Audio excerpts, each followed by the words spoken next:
Welcome back to another episode of Lost in the Farmer's Market Garden Life, where today we're talking about this lovely specimen, which is part of a group of specimens of one category that was suggested by NPS Inborough, who said, "What about the ground covers?" Well, here's the first straight up show enough ground cover. The scientific name of this plant here, this lovely specimen, which is in bloom post thunderstorm, we had some storms roll through this morning, is Phlox subulata. The specific variety is Purple Beauty. It is commonly called Moss Phlox. It is in the Pulmonaceae family, which is the phlox family, because the phlox, flux, flux. Anyway, the word phlox means flame, referring to the brightly colored flowers, which this species is known for. Now, I'm guessing that when they categorized it, the first ones they saw were probably flamish colored, because the phlox family, in terms of flowers, covers a lot of ground, which is why it's great. But the word subulata means all or needle-shaped, which in specific refers to the needle-like leaves, which are needle-looking, or if you look at them from top down, they're sort of awl-shaped. And an awl, by the way, looks like for lack of a better word, a fat ice pick.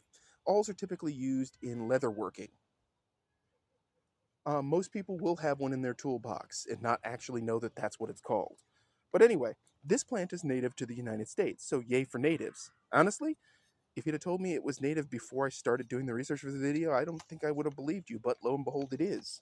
Now, it is hardy in USDA zones 3 through 9. It's classified as a perennial evergreen. Not bad. That's a good ground cover. I mean, who wants a ground cover that disappears in one season, leaving the ground all naked and whatnot? Ew. Nuh-uh. But anyway, it prefers a pH of between 6 and 8, and its exposure is full sun to partial sun. This is one that can actually take full laser southeastern sun, which is what makes it great. I mean, like, really great. Unfortunately, it stops at zone 9, so we're talking a segment of the southeast, not all of it.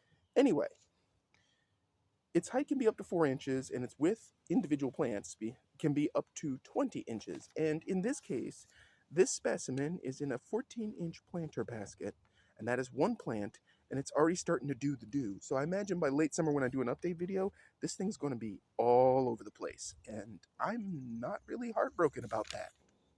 It's an unusual use for the plant, but I'll get into that later. Anyway, it is also known as creeping phlox, moss pink, and mountain phlox. Okay. Additionally, I should point out that Moss Phlox is deer and rabbit resistant. It generally doesn't have pest problems either. The only thing it doesn't like is having constantly wet soil. That's the limitation there. It is a solid ground cover for multiple uses, including in between boulders and rocks in your garden. However, sometimes the odor of the plants, when damaged, is mistaken for the scent of marijuana, which, I mean, nowadays everybody thinks everything is marijuana, everything is, whatever. I don't go for that, but, some people think it is. In zones 1 and 2, this plant is an annual. Now that gets to the stuff I skipped over before. That's according to the garden tag. However, I should point out, this plant was bought at Blows, and it was a rescue from the distressed plant rack. So I got it on sale, paying like $3 for a quart-sized plant or whatever. No big deal. And, well, I think the tag was written with the expectation they'd be selling it at every location of Blows possible. So 1 and 2, I'm not even sure where that would be in the United States, but that's way up north. So pretty cool, but it's an annual up there. Go figure. This plant was used medicinally by the Native American Mahung tribe, people, not tribe, for rheumatism. Now, again, I may have mispronounced that, and I'm very sorry if I did. If you guys have a proper pronunciation, please put it in the comments section. It's spelled M-A-H-U-N-G. And honestly, I don't know if I'm getting punked with that name or not, because it does sound like the start of a joke name like Naughtiest Maximus, but I could be wrong. I'm probably terribly mispronouncing that. So, again, sorry for that.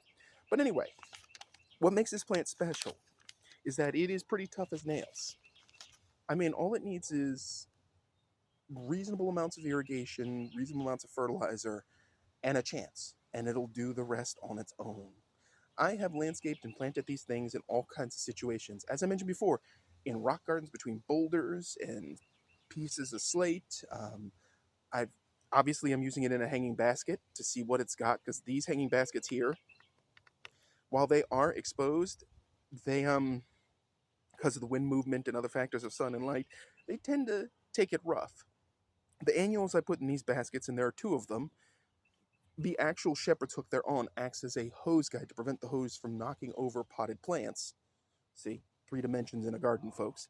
But they're out here.